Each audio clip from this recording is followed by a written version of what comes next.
हाँ बेटा आप जरा देखो तो हम लोग इसी फॉर्मूले का इस्तेमाल करके E इज इक्वल टू जो मैंने माइनस dV अपॉन dx आपको बताया है, इसी फॉर्मूले का इस्तेमाल करके अब हम पोटेंशियल निकालने जा रहे हैं। किसके कारण? तो देखो क्या कारण, potential due to a charge, ये यूनिफॉर्मली चार्ज होगा, यूनिफॉर्मली चार्ज कंडक्टिंग क्या, हॉलो और सॉलिड स्फीयर, स्फीयरिकल यहां है। तो ध्यान दीजिएगा मैंने क्या कहा, अब हमको पोटेंशियल बताना है किसके कारण, एक स्फेरिकल कंडक्टिंग जो यूनिफॉर्मली चार्ज है, वो हॉलो भी हो सकता है या फिर वो सॉलिड भी हो सकता है, के कारण पोटेंशियल। समझ में आया कि नहीं आया? तो ध्यान दीजिएगा, इस पे क्वेश्चन हमारे एनसीईआरटी में दिए हुए हैं, तो आओ जरा देखा जाए। पहले इसको समझ लेते हैं अच्छे से, फिर इस पे क्वेश्चन जो होगा वो हम सॉल्व करेंगे। ध्यान देना बेटा, देखा क्या गया, मान लो अगर ये हमारा हॉलो, या देखो मैंने वर्ड का इस्तेमाल किया है, हॉलो स्फेरिकल सेल हो तब भी वही होगा, अगर सॉलिड कंडक्टिंग प्लेट स्फीयर होगा तब भी होगा। लेकिन देखिए अगर मान लीजिए ये हमारा नॉन कंडक्टिंग है तब तो अलग हो जाएगा। तो नॉन कंडक्टिंग अभी हम बता रहे हैं क्योंकि हमारे सिलेबस में है भी नहीं, ठीक है ना। तो ध्यान दो, अगर solid conducting uniformly charge sphere लिया जाए या हॉलो स्फेरिकल सेल लिया जाए जो यूनिफॉर्मली चार्ज है, तो दोनों ही केस में जो चार्जेज होंगे वो यूनिफॉर्मली इसके सरफेस पे क्या हो जाएंगे, डिस्ट्रीब्यूट हो जाएंगे। बात समझ में आया कि नहीं आया? ये मैंने आपको पहले ही बता दिया है कि किसी भी कंडक्टर को अगर चार्ज प्रोवाइड करते हैं तो कभी अंदर हो ही नहीं सकता है। क्यों? क्योंकि अगर यहाँ पर हम देखे हैं तो इलेक्ट्रिक फील्ड कैसा होता है, जीरो होता है। और अगर इलेक्ट्रिक फील्ड जीरो होता है तो उस कंडीशन में अगर गॉस थ्योरम लगाएं तो ई, इससे पास करने वाला जो फ्लक्स होगा वो होना चाहिए ई डॉट, इससे पास करने वाला जो फ्लक्स होना चाहिए, जैसे मैंने ये कहा कि सपोज कर लो मुझे पता करना है कि क्या इसको मैंने चार्ज दिया है तो वो चार्ज इसके अंदर है कि नहीं है, तो नहीं होगा। कैसे नहीं होगा, जरा देखो, ये मुझे पता है कि सॉलिड के अंदर, सॉलिड कंडक्टिंग के अंदर इलेक्ट्रिक फील्ड जीरो होता है, तो उस केस में अगर मैं यहाँ एक गॉसियन सरफेस लूं तो जरा देखो इस सरफेस से पास करने वाला जो फ्लक्स होगा वो हो जाएगा ई डॉट डीएस, ऐसा आपको बताया गया था, ठीक है। और ये किसके बराबर होगा, Q inside this Gaussian surface upon में एप्सिलॉन नॉट। आपने कहा इलेक्ट्रिक फील्ड कैसा होगा, जीरो, जीरो का मतलब ये पूरा का पूरा टर्म हमारा क्या हो गया, जीरो हो गया। तो Q in upon epsilon not is equal to zero, means आप कह सकते हैं Q in is equal to क्या आ जाएगा, जीरो। मीन्स इस गॉसियन सरफेस के अंदर क्या कोई चार्ज है, नहीं चार्ज है।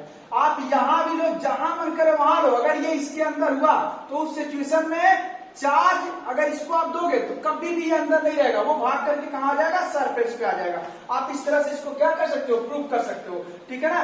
तो अब चलो दो देखो, चाहे इसीलिए मैंने कहा चाहे आप सॉलिड स्फीयर लो चाहे आप हॉलो स्फीयर लो, दोनों ही केस में अगर इसको चार्ज प्रोवाइड करेंगे तो वो चार्ज इसके सरफेस पर डिस्ट्रीब्यूट हो जाएगा यूनिफॉर्मली। अब इसके कारण मुझे पोटेंशियल बताना है, कहां कहां, एक तो इसके बाहर स्मॉल एक्स डिस्टेंस पर या हम स्मॉल आर डिस्टेंस पे ले लेते हैं, यहां पर तो ये यूनिफॉर्मली चार्ज है। अब जरा देखो हमें कहां कहां पोटेंशियल बताना होगा, एक तो इसके आउटसाइड में सपोज कर लेते P1 पॉइंट पर, और एक ऑन द सरफेस बताना है और एक इसके इनसाइड बताना है। तो ध्यान दीजिएगा, अगर ये जो स्फीयर है जो यूनिफॉर्मली चार्ज है, ये कुछ ऐसा बिहेव करने लगता है जैसे कि पूरा का पूरा चार्ज इसका यहाँ पर क्या हो, कंसंट्रेट हो, ठीक है ना।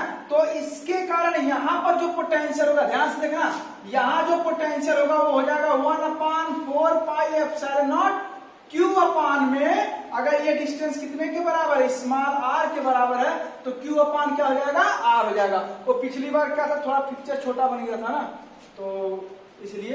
अब दूसरी बात देखो, अगर सरफेस पे बात करें तो यहां पर पोटेंशियल क्या होगा, यहां पर पोटेंशियल हो जाएगा 1/4 पाई एप्सिलॉन नॉट क्यू अपान में कैपिटल आर, क्योंकि इसका रेडियस मैं कितना सपोज कर लेता हूं, कैपिटल आर। क्लियर है? हाँ, इनसाइड में पोटेंशियल क्या होगा, तो ये जरा देखो, अभी अभी आपने कहा कि E इज इक्वल टू होता है माइनस dV अपान में dx, क्योंकि यहाँ r का फंक्शन है तो हम dr लिख देते हैं। यहाँ देखो डिस्टेंस को मैंने r से रिप्रेजेंट किया है, और आपने अभी अभी प्रूव किया है कि अंदर तो इलेक्ट्रिक फील्ड क्या होता है, जीरो होता है, तो माइनस dV अपान में क्या आ जाएगा, dr हो जाएगा। तो ये तो आ जाएगा इधर, तो हो जाएगा यहां से minus dv is equal to 0, means हम कह सकते हैं dv is equal to 0। dv मतलब होता है चेंज इन पोटेंशियल। तो ध्यान रखो यहाँ चेंज इन पोटेंशियल जो है वो चेंज इन पोटेंशियल 0 है, मतलब चेंज इन पोटेंशियल का मतलब हो गया अगर 0 तो कह सकते हैं कि पोटेंशियल क्या हो जाएगा, कांस्टेंट। कैसे जरा देखो, अगर मान लो यहाँ पर पोटेंशियल V1 है, यहाँ पर पोटेंशियल कितना है V2 है, तो चेंज इन पोटेंशियल मतलब V2 minus V1 is equal to 0, means V2 is equal to कितना आ जाएगा, V1 हो जाएगा। अगर दोनों पॉइंट पर पोटेंशियल बराबर हुआ तो चेंज इन पोटेंशियल क्या हो जाएगा, 0 हो जाएगा। मीन्स हम यहाँ से कह सकते हैं कि delta V is equal to 0, तो V इज इक्वल टू क्या हो जाएगा, कांस्टेंट। मतलब यहाँ सब जगह क्या है, सेम है। क्लियर है ना? तो क्या क्या कंक्लूजन निकला, ध्यान से देखना। अगर कोई सॉलिड कंडक्टिंग स्फीयर है जिसको Q चार्ज दिया गया है, तो इसके कारण आउटसाइड पर पोटेंशियल 1/4πε0 Q/r के बराबर होगा। हूबहू मानो ऐसा लग रहा हो कि ये पूरा का पूरा चार्ज इसके सेंटर पर कंसंट्रेट हो गया हो। दूसरा, अगर इसके सरफेस पे बात करें तो ये स्मॉल r इसके रेडियस के बराबर हो जाएगा। लेकिन अगर इनसाइड बात करते हैं तो इनसाइड में जो पोटेंशियल होगा वो पूरा का पूरा कांस्टेंट, चाहे आप यहाँ देखो, यहाँ कहीं पर भी देखो, सब जगह पोटेंशियल सेम होगा। और वो किसके बराबर होता है, वो होता है on the surface, potential on the surface, means 1/4πε0 Q/R के बराबर होगा। क्लियर है ना? चलो अब जरा देखो बाबू, थोड़ा सा हम इसको ग्राफिकल रिप्रेजेंट करते हैं, पोटेंशियल का वेरिएशन कैसे हो रहा है, यहां से भी समझ सकते हो आप अच्छे से। ये सपोज कर लो हमारा क्या है, स्फीयर है, ठीक है, ये इसका सेंटर हुआ, यहां स्मॉल r कैपिटल R के बराबर होगा। अभी आपने कहा है कि अंदर देखा जाए, मतलब अगर स्मॉल r जो है कैपिटल R के बराबर बल्कि उससे थोड़ा सा छोटा हुआ, मीन्स यहां से लेके यहां तक, ये पूरे के पूरे रीजन में पोटेंशियल 0 नहीं है, पोटेंशियल कांस्टेंट है। और वो कितने के बराबर है, जितना सरफेस पे होता है। मीन्स हम कह सकते हैं कि अगर सेंटर पर पोटेंशियल इतना है तो यहां से लेके सरकमफ्रेंस के ठीक पहले तक पोटेंशियल का वैल्यू कितना होगा, ये आपका हो जाएगा V इक्वल टू, बहुत छोटा हो जाएगा तो यहां लिख देते हैं, V इक्वल टू 1/4πε0 Q/R के ही बराबर होगा। ध्यान देना, हम अंदर लें या सरफेस पे लें, दोनों जगह पोटेंशियल सेम होगा, 1/4πε0 Q/, ये रेडियस हो जाएगा। लेकिन जैसे ही हम बाहर आते हैं, इसके बाहर जाने पर देखो यहां पर पोटेंशियल इनवर्सली प्रोपोर्शनल हो जाएगा R के, खुद देख लो, यहां अगर R बढ़ेगा तो पोटेंशियल घटेगा। और जब भी x is equal to 1/y type का ग्राफ होता है तो ये ग्राफ याद भी कर लो, ये कुछ ऐसे करके वेरिएशन होता है। तो यहाँ पर पोटेंशियल आपका ऐसे करके वेरी करेगा, ठीक है ना। मीन्स यहाँ पर हम कहेंगे v इनवर्सली प्रोपोर्शनल है R के, और यहाँ पर हम कह देंगे v हमारा क्या है, कांस्टेंट है। क्लियर है? कहीं कोई डाउट? सिमिलरली आप इधर भी बना सकते हो ऐसे ही। अब जरा देखो इस पे कुछ क्वेश्चंस हम लोग सॉल्व करें। अच्छा हाँ, एक बात और, अभी मैंने देखा था कुछ क्वेश्चंस में चार्ज ना दे करके सरफेस चार्ज डेंसिटी के फॉर्म में दिया हुआ है, ठीक है ना। वो मैंने क्वेश्चन आप लोगों को भेज दिया था, वहां सिग्मा उग्मा करके लिया गया था। तो आओ जरा मैं उसको ही बता दूं कैसे क्या होगा।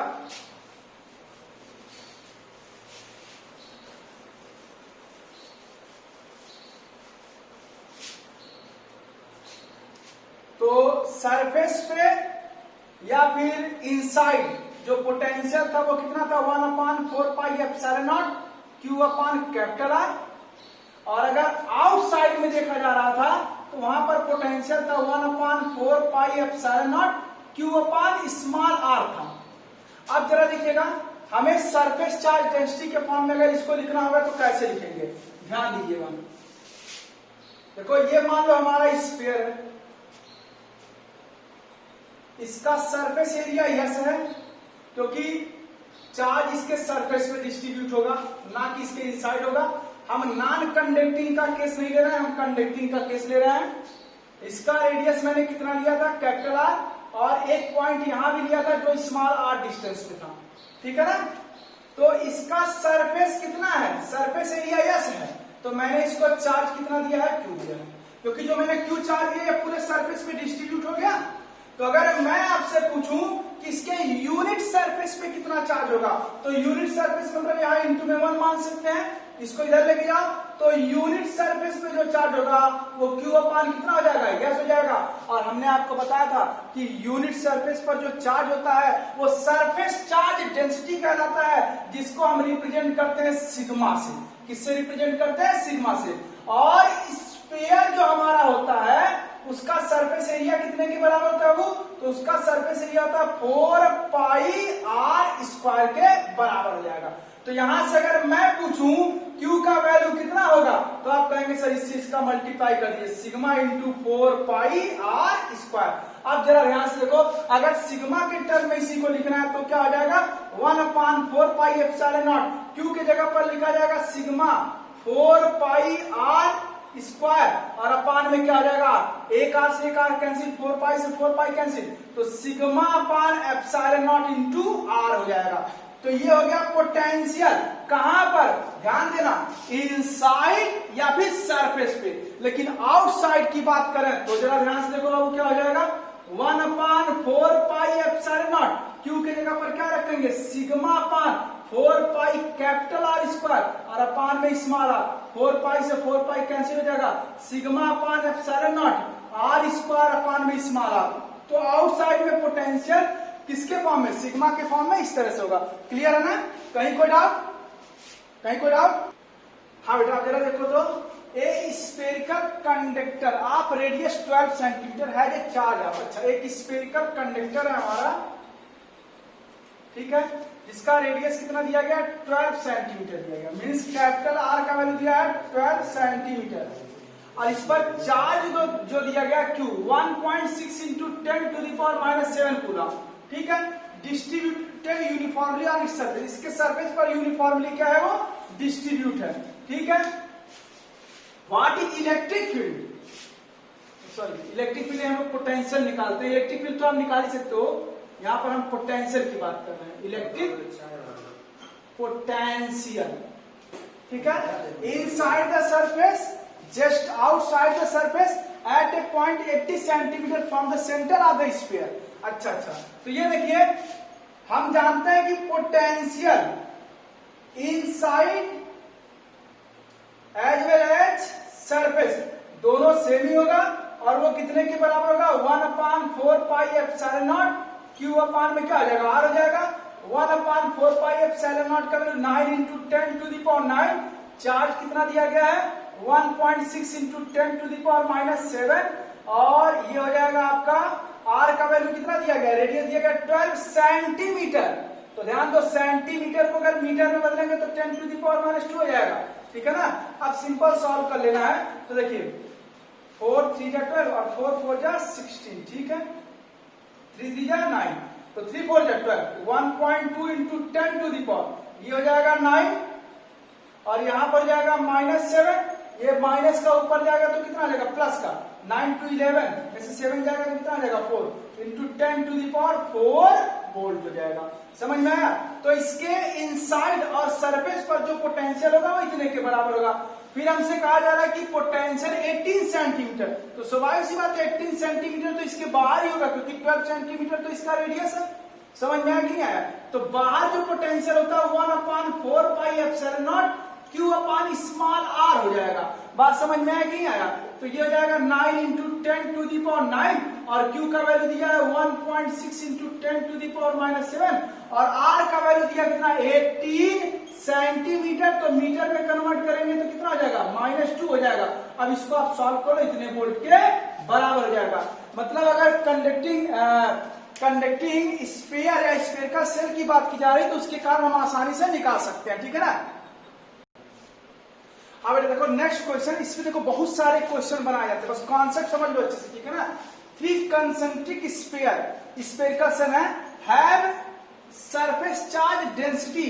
अच्छा यहाँ देखो सरफेस चार्ज डेंसिटी के फॉर्म में दिया है। अच्छा पहला जो स्फीयरिकल सेल है उसका सरफेस चार्ज डेंसिटी सिग्मा है, और दूसरा वाला जो स्फेरिकल सेल है उसका surface charge density minus sigma है, और तीसरा वाला जो स्फेरिकल सेल है उसका सरफेस चार्ज डेंसिटी कितना सिग्मा है। अच्छा, और ये जो इनसाइड वाला इसका रेडियस दिया गया है ए, और इसका रेडियस दिया गया है बी, और ये तीसरा वाला जो इसका रेडियस कितना दिया गया है सी दिया गया है। बात समझ में आया कि नहीं आया? तो आपको करना क्या है, आपको पोटेंशियल बताना है। कहां पर? कहा जा रहा है what is the potential on the smaller sphere. अच्छा, जो स्मॉलर स्फेरिकल सेल है यहां पर पोटेंशियल, तो चलो हमें यहां पोटेंशियल बताना है। कहां बताना है? यहां पर। ठीक है बेटा, आओ जरा देखो। अभी मैंने आपको बताया है क्योंकि यहाँ सरफेस चार्ज डेंसिटी के फॉर्म में दिया है, तो V इक्वल टू कितना था? सिग्मा अपान एप्सिलॉन नॉट, और इंटू में R करके था। ये कहां पर था? इनसाइड। अगर हम स्फेरिकल सेल की बात करते हैं तो इसके अंदर या सरफेस पर जो पोटेंशियल होगा इतने के बराबर होगा। लेकिन अगर हम आउटसाइड पर देखते हैं तो वो था sigma upon epsilon not, sorry upon R करके करते हैं। यहां पर था आपका आर स्क्वायर और अपान में क्या हो जाएगा? आर हो जाएगा। ठीक है ना? अगर आउटसाइड होगा, ऊपर क्या था? कैपिटल आर स्क्वायर, नीचे था स्मॉल आर।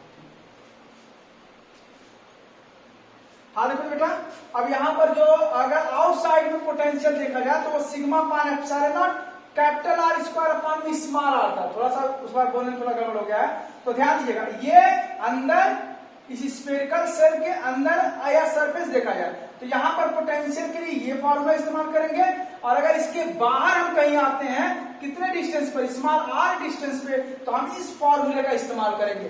बात समझ में आया कि नहीं आया? चलो अगर ये जान गए तो ये क्वेश्चन बड़े आसानी से कर लेंगे। जरा देखो बेटा, हमें पोटेंशियल बताना स्मॉलर पे, सपोज कर लो इस पॉइंट पी पे बताना पोटेंशियल। तो देखो पोटेंशियल एट पॉइंट पी क्या होगा? तो पोटेंशियल खुद ए वाले के कारण, अंदर वाला जो स्फीयर है इसके चार्ज के कारण खुद पोटेंशियल, प्लस पोटेंशियल किसके कारण? इस बड़े वाले स्फीयर के कारण जिसका रेडियस क्या दिया है? बी दिया है, और पोटेंशियल किसके कारण? इसके कारण, सी के कारण। ध्यान दीजिएगा, ए पर पोटेंशियल खुद ए स्फेरिकल सेल के कारण होगा, और ए पर पोटेंशियल इसके भी कारण होगा, और इस पर पोटेंशियल इस सी के भी कारण होगा, और तीनों के कारण यहाँ जो पोटेंशियल होगा जब उसको ऐड करेंगे तो पी पॉइंट पर पोटेंशियल हम बड़ी आसानी से निकाल लेंगे। तो अब जरा ध्यान से देखना मैं क्या करने वाला हूं।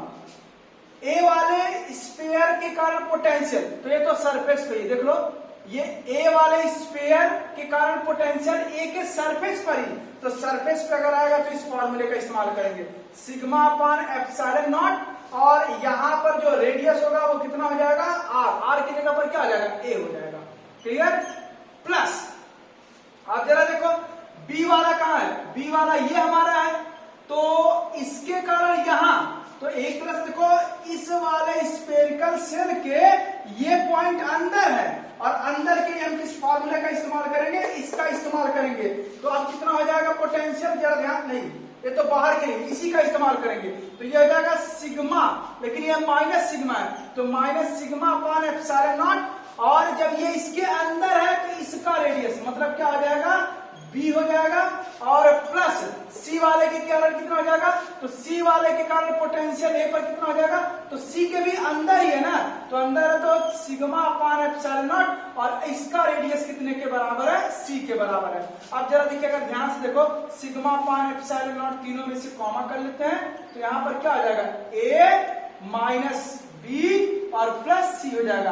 तो ये पोटेंशियल आ गया एट पॉइंट पी, जो हमने कहा है सरफेस पे। अब जरा देखिए यहां पर एक बात और कहा गया है कि also find potential difference between P and Q. तो पी पर तो पोटेंशियल मैंने निकाल लिया है, और क्यू पॉइंट में सपोज कर लेता हूं यहां है। कहां है? यहां है। तो पी और क्यू के बीच में पोटेंशियल डिफरेंस कितना होगा? तो इसके लिए आपको एक काम करना होगा। क्या करना होगा? अब क्यू पर कितना पोटेंशियल होगा वो निकालो। तो क्यू पर पोटेंशियल कितना होगा जरा ध्यान से देखना होगा। तो पोटेंशियल एट पॉइंट क्यू, तो क्या हो जाएगा? ये देखो पोटेंशियल ए वाले रेडियस के कारण क्यू पर, पोटेंशियल बी वाले रेडियस के कारण क्यू पर, और पोटेंशियल सी वाले रेडियस के कारण क्यू पर। बात समझ में आया कि नहीं आया? अब बस इतना ध्यान रखना कि किसके कारण इनसाइड है, किसके कारण आउटसाइड है, किसके कारण सरफेस पे है। तो ए वाले के कारण ध्यान से देखो बेटा, ए वाला ये स्फीयर है और हमें पोटेंशियल यहां निकालना है, ये तो बाहर हो गया। अगर बाहर हो गया तो ये वाला फॉर्मूला रहेगा, तो क्या आ जाएगा सिग्मा अपान, क्योंकि इस पे सरफेस चार्ज डेंसिटी सिग्मा है, सिग्मा अपान एप्सिलॉन नॉट, और इसका रेडियस कितना है, इसका रेडियस है ए स्क्वायर, ध्यान देना ये इसका रेडियस है, और अपान में स्मॉल आर मतलब ये यहां से, तो ये डिस्टेंस किसके बराबर है, ये तो दूसरे वाले का रेडियस है, तो बी हो जाएगा प्लस। अच्छा बी वाले के कारण, तो बी वाले के कारण उसी पर अगर देखा जाएगा तो ये सरफेस वाला हो जाएगा, ये वाला फॉर्मूला हो जाएगा।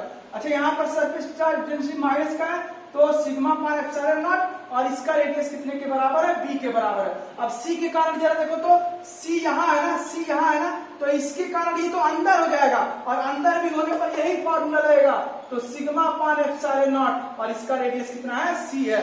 आप अब इसको सॉल्व करना चाहते हो तो फिर देखो भाई का sigma pi epsilon not comma कर लो, यहाँ ए स्क्वायर अपान में बी माइनस का आ जाएगा बी प्लस सी हो जाएगा। आप बहुत सॉल्व करना चाहते हो सिग्मा अपान एप्सिलॉन नॉट, इसको इधर लेके आओगे तो क्या हो जाएगा, A square minus B square upon में बी प्लस सी हो जाएगा।